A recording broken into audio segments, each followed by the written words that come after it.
Hey guys, and welcome back to MineCraze, Terra Nochsta. Last episode we spent a phenomenal amount of time putting all this ice in place with the wonder of pistons. Now, we're going to use that for our particle accelerator. So all I have to do now is whack some water in at the top,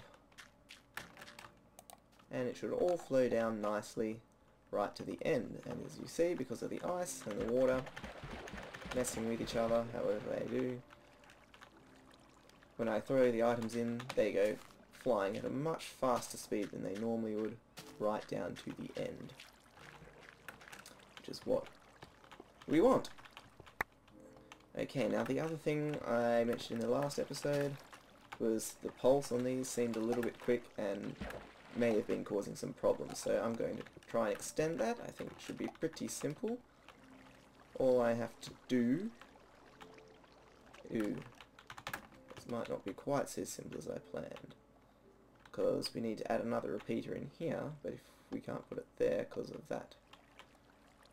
Okay, I'm going to mess with this a little bit off camera and I'll get back to you when I figured it out. Okay, so I did a little bit of testing. I lengthened this pulse here, so I added another repeater, moved this bit back, and to get to the other side I had to wire around here instead of just going straight out through here, because I couldn't put one there. And that had a little bit of an effect. I tested it when the reeds were all too high. Now it means that when it ejects, most of the time you get almost all of them. I think I had one or two that had not quite, that still landed on this edge. However, if they're 3 high, when the blocks go across, they seem to be getting ejected upwards instead of outwards. So what I'm going to try to do now, as you can see, I've got 32 more sticky pistons. I'm going to line them along the top of here. Powering them should be simple, because I can just stick a block above the torch. Actually, no, I can't, never mind. Okay, powering them is going to be a pain. And then that means the 2 blocks that push the reeds, as well as the ones above it, will move out. And hopefully that'll stop them getting ejected upwards, and we'll get more of them falling out. So I'm going to set that up, test it out, and see how we go. Be back shortly. Okay, so I've pretty much done all that. I stuck this extra row of pistons along the top, and because of that I had to move this wire for the bud switch over to the other side because it was causing interference. And to power all these, I had to move this entire line of torches and the wire on top of it, obviously, up 1 block, and the power going up to it. Stop interference. Instead of torches on the side here going straight into it, there are now torches behind the blocks, so here and at the end of the line, up in this gap here, which is what powers this line. And then below all these torches I stuck another line down, and where the line goes up here, there's some blocks here which stop it from short-circuiting, so where this one goes up. So that means that when we hit the button, all of these stone bricks will get pushed out as well. Well, not the corners, but only the ones that are above the reeds. I don't think the corners should matter. But I also added something I didn't get around to doing before. I added a couple of note blocks along here, so that when it's ready to harvest, you get that tone. So if I'm nearby, I'll hear it and go, woohoo, reeds, and I'll come and press the button. So let's test this out. I did test it once before, but I'll test it again so I can show you. Hit the button, boom. And again, some of the reeds go on this side, but there's going to be a wall there later. We want to see how many get stuck on that side, and more importantly, how many don't. So I'll just chuck these spare 2 away. So I got 52, and if we grab the ones on this side as well, 55. So I lost about 9. Let's just check that. I think last time I checked it there was 7. But I'm pretty sure in any case that's better than it was before. I think before I had like heaps stacked on there. So there's the occasional one. Ideally I would like it to be able to be 100% efficient, but it seems that's not quite possible. Maybe I can fiddle around with the designs later and figure out a way to do it, but for now I'm just not going to bother, because this is good enough for our purposes at the moment. So I guess now if I just plant all these reeds along here, I can test out the checking mechanism by just using water for now. So eventually we'll have a water source up in here somewhere, which is blocked by a piston, and we'll have a clock circuit which will create a short pulse around about every 2 minutes or something like that. I've got a design, I think it was a minute 50 seconds it kept doing, more or less. So it'll send a pulse through that, and I want to compare it with our RS NOR latch down there, so it'll only do this if it's not full already, or it was, like if it was already full last time it checked and I haven't harvested it since then, it doesn't need to check again. So if I just do this, place some water, scoop it up, you can see the water flowing down,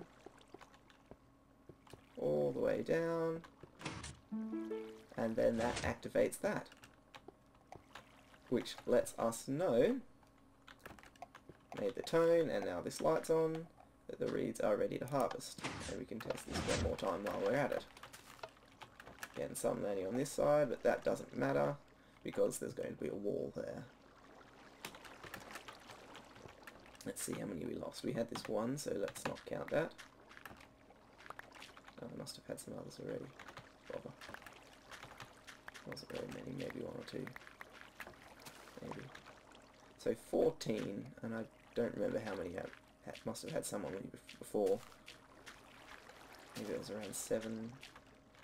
I don't remember, but anyway, there weren't too many lost on the side there, and this is going to be good enough for me for now. I guess we can do experimentation, and maybe in the future we'll figure out a better design, but for now, that's that. So basically all that remains to do is to install that clock. So I have to figure out where to put it, because as I mentioned earlier, in the future I want to make a watermelon farm and probably a pumpkin farm as well, and they're going to use a similar mechanism for this, for checking, and I want to use the same clock, so we only have to have one clock going, and when it goes it'll check all the 3 farms. And there are some other designs I've seen for automatic pumpkin farms and melons using bud switches, so it just automatically harvests as soon as it grows, but this one's, if I do it like this, it'll be more compact. I'll have to have things, be able to have things right next to each other, which is what I like. And I experimented with something similar for reeds too, did a prototype, but I like just having whole rows of reeds next to each other. Seems to be a much more efficient use of space. So I'm going to figure out where I want to stick the clock so that I'll be able to get it from everywhere else, and then I'll probably build that, or at least part of it, and then show you how that's going. See you soon. Alright, so I decided I'd put my clock right under here, so it's under the floor, and that way when I get around to doing the melon and pumpkin farms I can put them on the other side, and the wires can go to the clock from that way across here, or to our reed farm across here. So that way it'll save things being more compact, since how there's no more space to put anything further down that way before it runs into the XP farm, and I don't want to stretch this out too much here, so I'll have the farms on either side. Now the way this clock works is it's made out of these 2 clocks. Each of these has 12 repeaters, so that should be 48 ticks for this one. This one, however, this last repeater only has 2 ticks on it, so it actually becomes 46 ticks. So they go at slightly different speeds. This one goes a little bit faster and catches ahead of that one. Eventually it'll go around so far that it catches up to where that one's up to again, and so every time they're at the same spot, these pulse generators that are attached to the end let out a pulse, because it's basically like they're going through an AND gate. The extra torque is sort of past there, so that way every time they both catch up to each other it lets out a pulse, and doing it that way uses a lot less repeaters than making one giant clock that you'd need to otherwise to get that many. So one thing is, they seem to have fixed it in one of the recent updates so that this sort of clock doesn't get frozen when you exit the game or exit the world and come back. However, I have noticed it sometimes does it if the game crashes for some reason. I had a couple of times. So I might need to include some way to easily switch it off and reset it if that becomes the case often. So I might make it a more convenient access to that. Anyway, so the wire comes up from that clock, comes up here, comes up from here. There's a torch, I think, under there, which takes the inversion, so you just saw it flashed then. Which is interesting. It's flashing a bit too rapidly. Might have one of the timings wrong or something, because it should only flash once every 1.5 minutes. I'll check that later. But anyway, and then it gets after the repeater, it gets mixed with this, so that becomes an AND gate from the output from our RS NOR latch. So only when this line is off does the signal carry through this pulse extender, which lengthens the pulse that comes. So it's, instead of that quick flash, it's long enough so that by the time it gets up through here and it's inverted to this piston, it drops it down for long enough to let a bunch of water go through.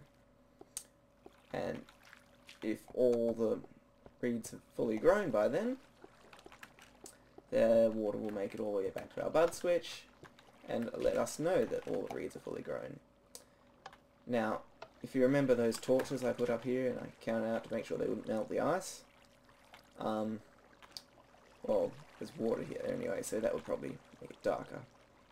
So that's not quite so important, the ice. But I realised, of course, if any of these reeds are too high like this, the water, when it gets to it, will flow off and break the torches anyway. So I ended up just putting glowstone across the top there. Other thing I did, because I considered possible problems, is with these water streams, I put signs here, and there's another one down there, just at the streams where it's less than the 7 block limit. And that just means if the water happens to flow down here, if the sign wasn't there, this water would then extend out to here. So you can see it just let out a pulse there. So yes, if the sign wasn't there, the water would go in here, this stream would extend out to here, and which might mess up the currents of the item, of the particle accelerator retrieval stream. So I put the signs there to stop that from happening. So now that shouldn't be a problem. These ones don't matter because they're at their limit anyway. They should be at the 8 block limit, so they can't go any further. So I'm just going to check out that clock. It might have gotten frizzed up when I restarted.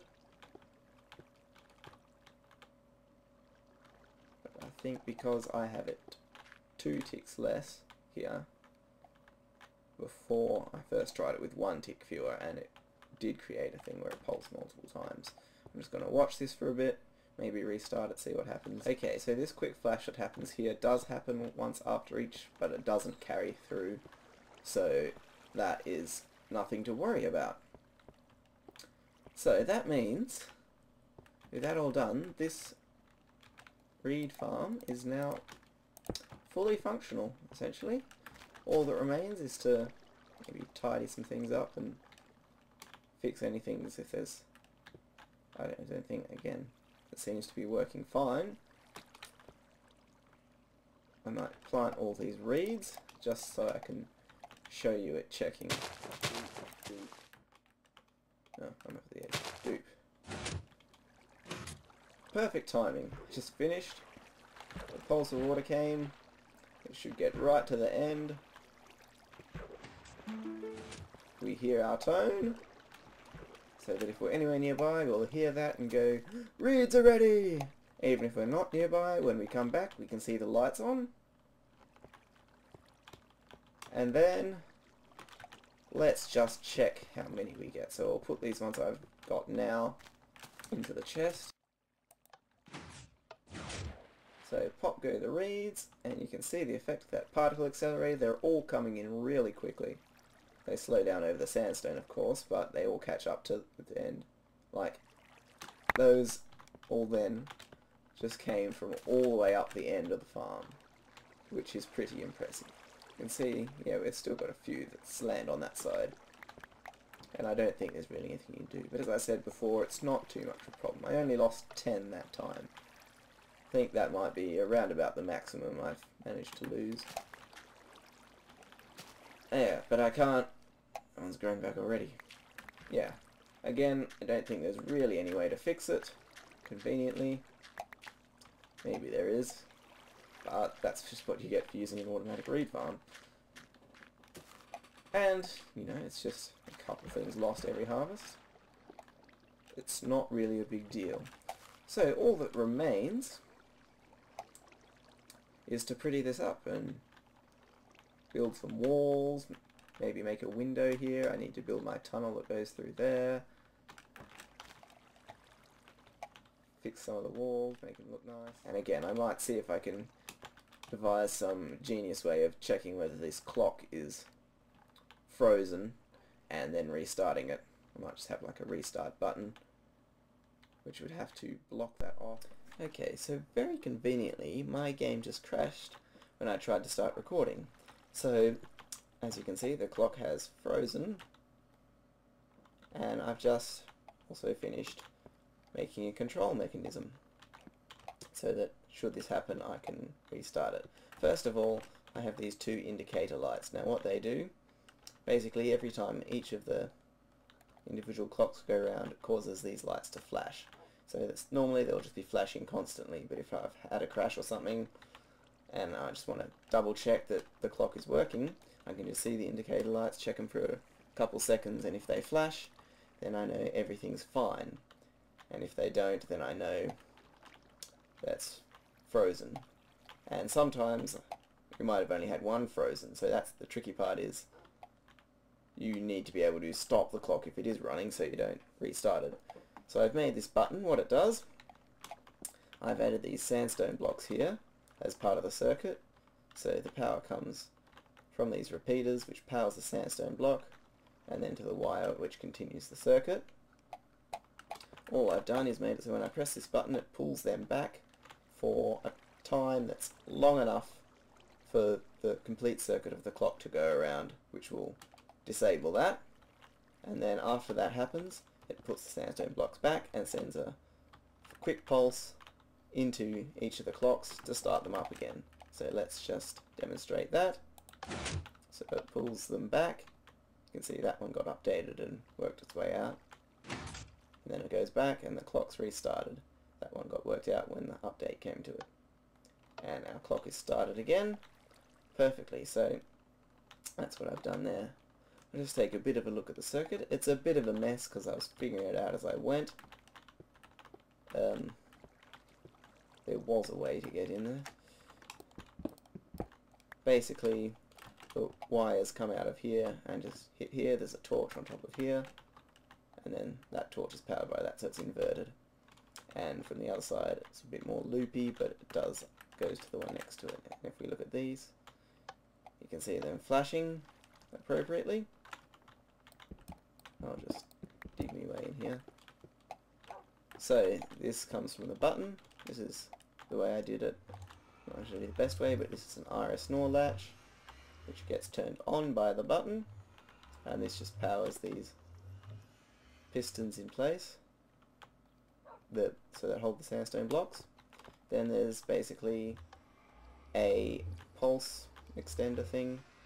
I did some research, looked up some stuff to design this. It's not my own experiment, but it works. And I've made it so that's inverted, and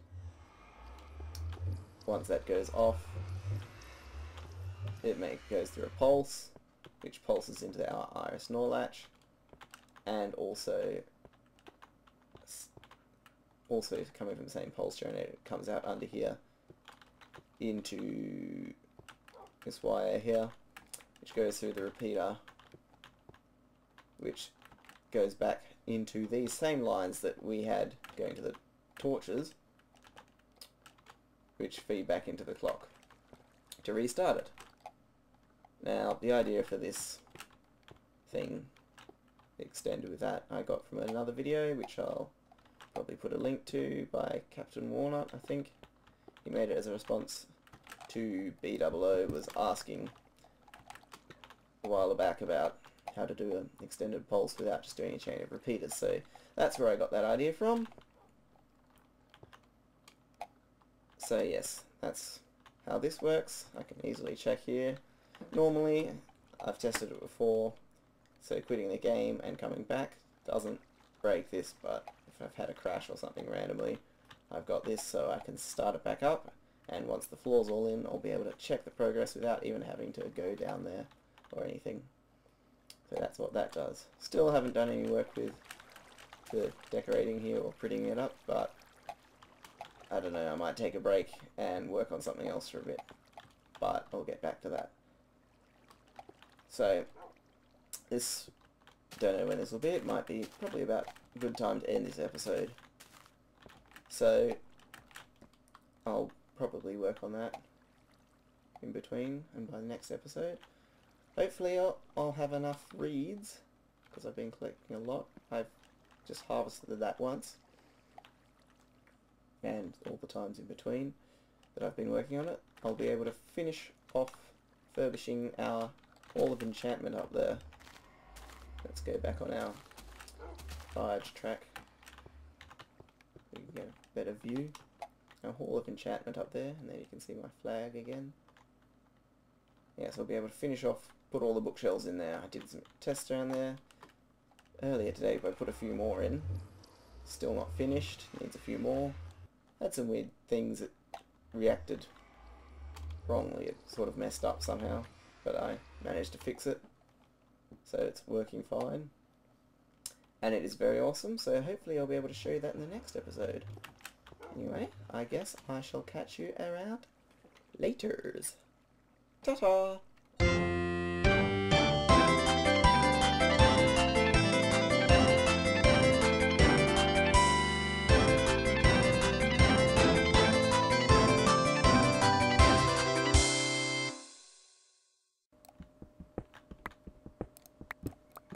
Redstone, lovely, lovely redstone, lovely, lovely redstone.